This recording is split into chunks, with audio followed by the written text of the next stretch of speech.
So as he walk into his cell, boom, he get punched in the side of his head. He wake up and they on top of him. He like, yo, don't do this to me. I'm just a kid. I'm just a kid. They looked down and it was like, nah, you in prison. You old enough.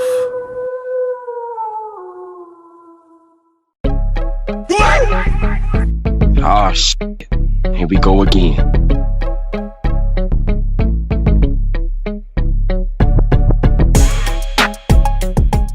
So they put me in the cell, right? And I'm looking in there like, who up in here? So when they put me in there and I get in there, the guy is at the bottom bunk and he got the cover over him. So I'm like, okay, that's weird. So the guards uncuffed me or whatever, and I put my laundry bags in there, my bags and all my, totes and shit like that. So I'm real curious, like, because normally when you new to a cell and the guy that's already in there, he gonna pop up and he gonna be up because he don't know if you a gang member, if you an enemy, if you a booty bandit, are you somebody, if you a family member, you never know who coming in that cell. So you gonna be up, you gonna be alert, but this dude was under the cover. So I'm like, that's strange. So I'm like, hey, you good? You good? He ain't say nothing. Matter of fact, he didn't even move. So I'm thinking to myself, like, hold on, man. I know this dude ain't dead in his bed, and they done put me in a cell with this dude and trying to frame me. So I walk up to the bed. I'm like, hey, you all right? You good? And he kind of turned and looked at me. Now, when he looked at me, y'all, it kind of made me step back a little bit because this dude had raccoon eyes. You say, Donta, what do you mean raccoon eyes? Yeah, he had raccoon eyes, like two big old black eyes. So I'm like, you straight, man? And he turned back around and he started like whimpering. So I'm like, okay. So now in my head, I'm thinking either the guards just whooped him bad, or he just got beat up by somebody and he just, recovering, whatever. So I ain't really paying attention to it. So I start putting my stuff up or whatever. And I'm just really curious because I need to know. I need to know why this dude is beat up. I need to know that, I'm not being set up where they trying to say I did this to him or whatever. But I need to know. So I'm sitting on the desk. I said, hey, G, you straight? He was like, yeah. The way he said, yeah, it was kind of awkward because his voice was light. Now, normally in the penitentiary, most dudes' voices are, manly in a way. And the only time you hear like a timid type of low voice is dealing with a punk, a sissy, or a homosexual or whatever. So I'm like, you straight, man?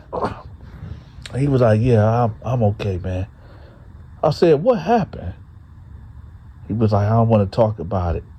I said, you sure you straight? He said, yeah, man, I just don't want to talk about it. And he started crying. So I'm sitting there, I'm like, man, this ain't cool. I said, hey, well, look, check this out, man. I need that bottom bunk. He like, so you gonna do it to me too, huh? You gonna do it to me too if I don't? I said, what? I said, hold, what you talking about? So now he off under the cover and I can see him fully. This dude a kid. This dude look like he no older than maybe 15 or 16 years old.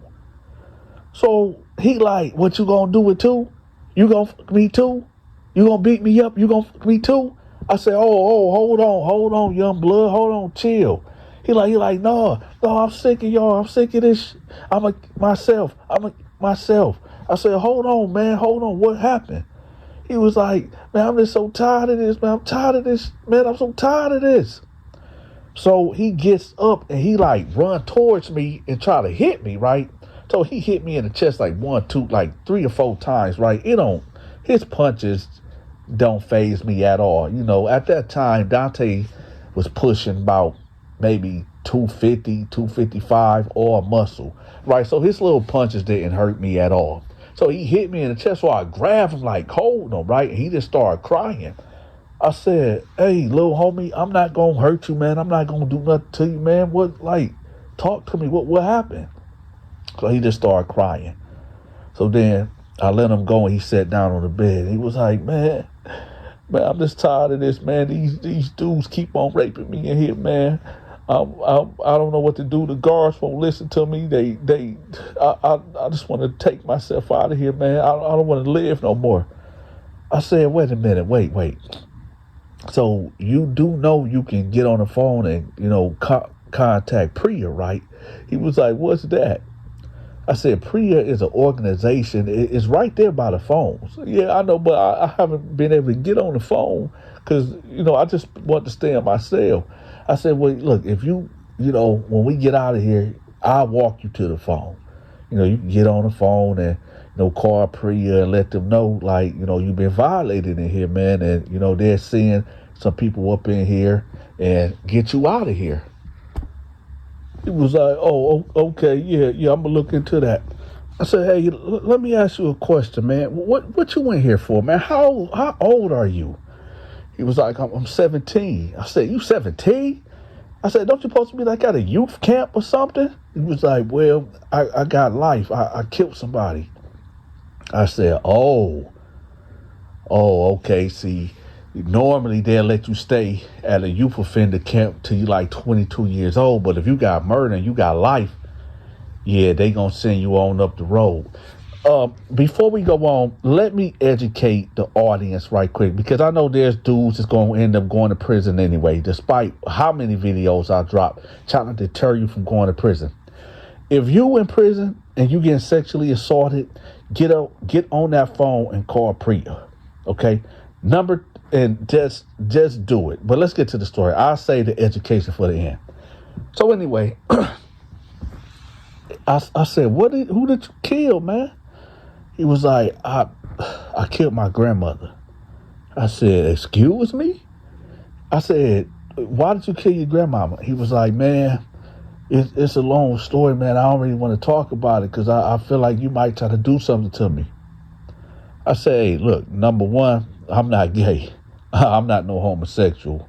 It ain't nothing that you got on your body that I want. I'm strictly woman.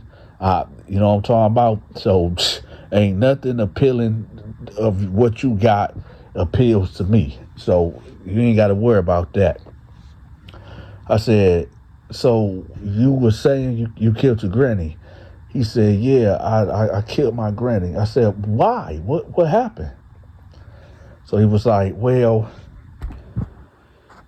my mama, she was a crackhead, and my mama was a crackhead, and my grandmother, she took me in from like the age of 4 or whatever. So I just always stayed with my grandmama, and she spoiled me. She spoiled me a lot. She gave me everything I wanted. I had the latest, Jordans, Air Force Ones, the PlayStation, everything. My grandma looked out for me a lot. Last year, this the truth. Last year, I asked my grandma, can I use the car to go see my girlfriend? And she told me no, because it was a school night. And yeah, it was around 8 o'clock, but I'm going to be real with you. I wanted to go over there to go have sex with my girl, but my granny wasn't having it. She told me it's a school night and I can't even leave out the house. So I ended up taking the keys anyway. And, I go to my girl house and, we do what we do. And, I come back and grandma is right there on the porch waiting on me. Now it's like 3 o'clock in the morning. I said, hold up. So your grandmama told you that you couldn't go to your girlfriend's house because it's a school night, but you take the keys anyway and you go, and then you come back around 3 o'clock in the morning and grandma outside on the porch? He was like, yeah, that's what happened. So I said, okay, go on. So he was like, so when I get out the car, she was like, you're going to have to go. Why would you disrespect me like that? He like, man, Granny, I ain't trying to hear that. I'm not trying to hear it. You know, he said he was all tired and he just wanted to lay down and go to sleep. So he said he kind of just moved past Grandma. Grandma standing in the doorway like, man, no, you're not coming into my house. Give me my keys and you can't be here no more. So he said he kind of pushed past Grandma, and Grandma telling him like, you're not going to disrespect me. Ain't no way you fought to be coming to my house and disrespecting me, taking my keys and stuff. You got to go. So he said he just go upstairs, go to his bedroom, and he said this granny was on it. Grandma was just on it, banging on the door, opening the door, telling him, get out. I'm going to call the police if you don't get out of my house. And he said, all I just wanted to do was sleep. All I wanted to do was sleep. So Grandma come in there, and she throw some water on me. And I jump up out the bed, and I, like, grab her, but I didn't know how hard did I grab her, but I grabbed her, like, by her neck. I said, hold on. So, when you saying you grabbed her, you was choking her, right? He was like, I mean, at first I thought I was grabbing her shoulders, but I ended up choking her.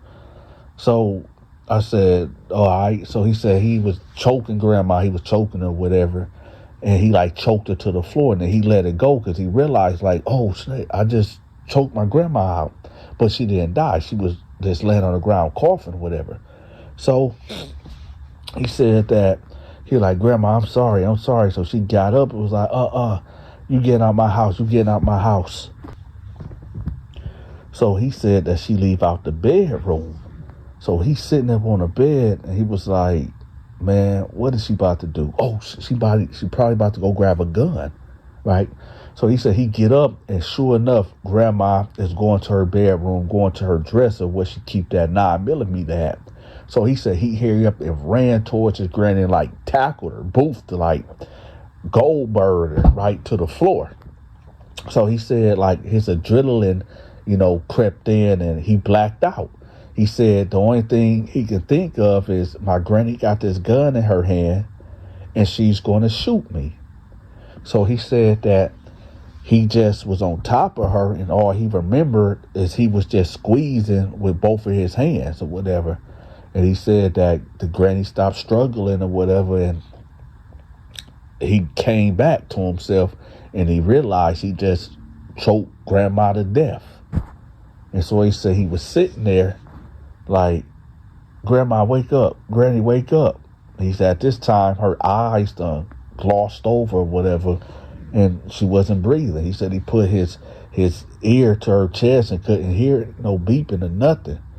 So he said he sat there. He like, man, I don't know what to do. So he said he just panicked. So he called his girlfriend, and she wouldn't pick up the phone. Because remember, y'all, it's like it's like what, 4, 5 o'clock in the morning now. It's almost school time, right? Get up at 6 o'clock. So he said that he get back in his granny car and drive to his girlfriend's house and knock on her window. And she like, wait a minute, what are you doing? He was like, man, I really need to talk to you, man. I need your help. I really need your help, man. She like, what happened? And he went to tell her, like, me and my granny got into it, and I end up, choking her out, and I think she dead. She was like, what? He was like, yeah, I think I killed my granny. So she was like, well, did you call the police? He was like, no, I'm not calling the police, man. They ain't gonna understand that, man. They gonna lock me up. And she was like, well, what do you expect for me to do? You're gonna have to go. You gotta leave. He was like, you're not gonna help me? She was like, I don't know how to help you. You just need to go. Just leave. And he was like, all right, don't call the police though. She was like, just leave. I gotta get ready to go to school. So he said he run back to Granny car, he get in, and he said he just riding around, right? He said maybe about 20 minutes will go by and the police get behind him. So he pulled over, they tell him like, yo, get out the car, put your hands behind your back and blah, blah, blah, blah, blah. So what happened was, as soon as he left his girlfriend's house, his girlfriend called the police and woke her mama up and told her what happened. So the police was on it. So they put him behind his back, put his hands behind his back or whatever, and put him in a patrol car, and they take him downtown. When he get down there, he tell him like, okay, listen, this what happened. I asked my granny, can I go to my girlfriend's house? She said no. So I took her keys and I went to my girlfriend's house. And then I came back and my grandmama, she was tripping on me. And long story short, she tried to shoot me. She grabbed her gun and tried to shoot me because we was arguing. And I was just defending myself. I didn't mean to do that to her. I didn't. So they listen to what he's saying. They like, all right, well, sign this or whatever, blah, blah, blah, blah, blah. And that was it. So long story short, he ended up pleading guilty to this murder one or whatever. They gave him life without parole.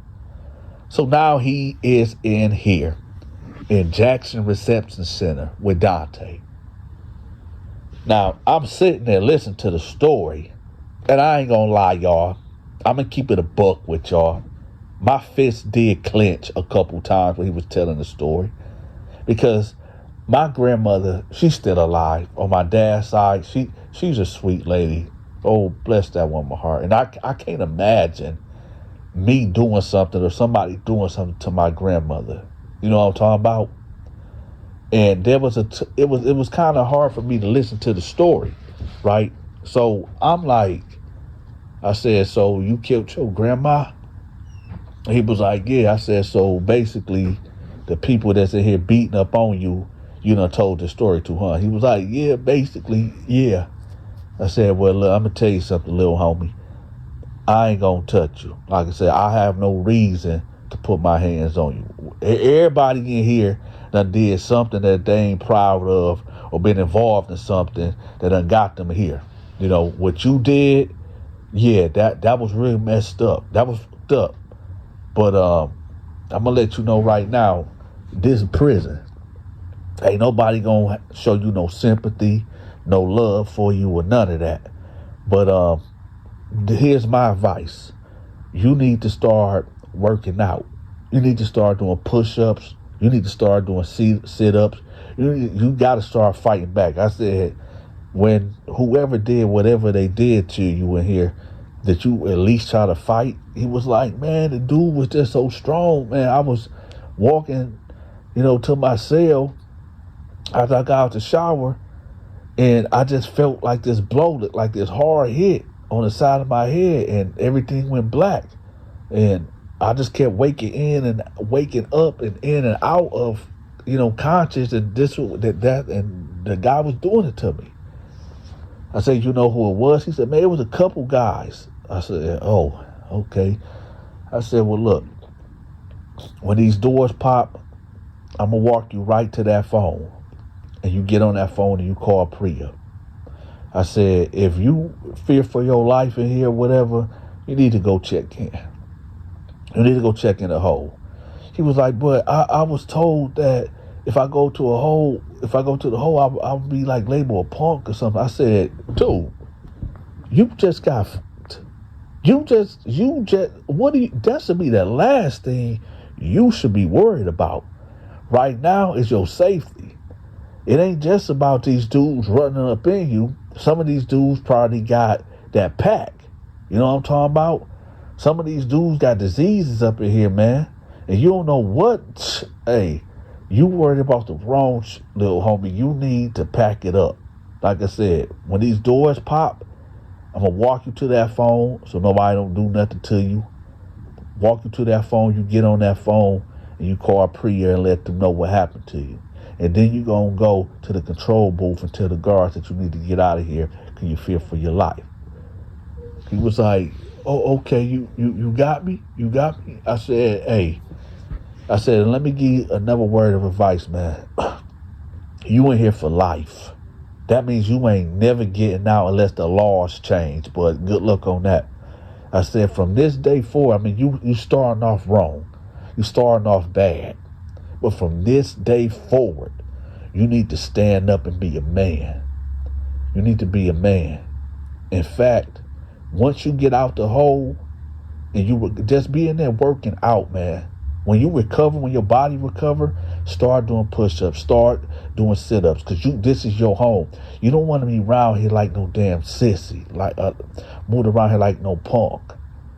I say you need to get your head right, get your body together, get you a piece of steel, because I mean they can't give you no more time than what you got. If you need to push that blade to prove a point, that's what you're gonna have to do. So he like, oh, I hear you. I hear you. I said, no, do you hear me? Hear me? He said, yeah. Tell me why, y'all. 2 years later, right? We in Palakala prison, right? And I'm on the yard with my homeboys. You know, we over there waiting to get on the basketball court. And I see Big Larry. I done told y'all about Big Larry before. Big Larry is over here and he's hugged up with a dude, with a punk. You know, that's not normal to see or whatever, but I'm looking at the dude that Big Larry got his arms around. I'm like, hold on. I'm just saying to myself, like, wait a minute. That's that young dude. That's the dude I was locked up with 2 years back. I guess he didn't take my advice. I guess he just said, F it, I'm just going to fall in line and, well, it is what it is. And, well, let me tell y'all something right quick. Prison ain't no game. It ain't no joke at all. You go in there thinking that it's all fun and game. You know, I be listening to these prison YouTubers that be talking about, oh, they don't do that no more. It's a lot of punks in there that's willing to give it up. You sure about that? Are you sure about that? Because last time I checked, don't no man want no loose woman. And when I say loose woman, don't no man want to keep going into a vagina that's blowed out. Same as a prison dude. You know what I'm talking about? Why would these prison booty bandits want to go up in something that's loose when they can go into something tight? So for all these dudes that be talking about, oh, they don't do that no more, there's plenty of homosexuals around it just giving it up. Hey, there's a lot of dudes in there that like fresh meat. That's why they call it fresh meat. But y'all keep on playing games thinking, oh, I'm going to get away with it. I'm going to continue to be a criminal. Are you going to find out? Check this out, y'all. There's a lady by the name of Stacy Storytime. She tells phenomenal stories. I'm going to have her link pinned at the top of the comment section. And also, a lot of people be like, yo, Donta, where's your gaming channel at? Yeah, Donta got a gaming channel. I'm going to have that link pinned at the top of the comment section too. And I'm also going to have the link to my small films, right? I got short films that I've been working on. The channel is already up. I got 3 stories on there already. Y'all make sure y'all check that out. I'm going to have that link pinned at the top of the comment section too. All right. With that, y'all, stay crime free. I'm gone. If you enjoyed this story, make sure you hit that like button for me. Also, if you like stories like this, make sure you check out Stacy's Storytime. Stacy's Storytime. I'll have her link pinned at the top of the comment section. Make sure y'all go check her out. If you want to continue to show your support for the Donta Show Network, make sure you send your weekly donation to our Cash App, our PayPal, and our Zelle. It is highly appreciated. Until next time, take care.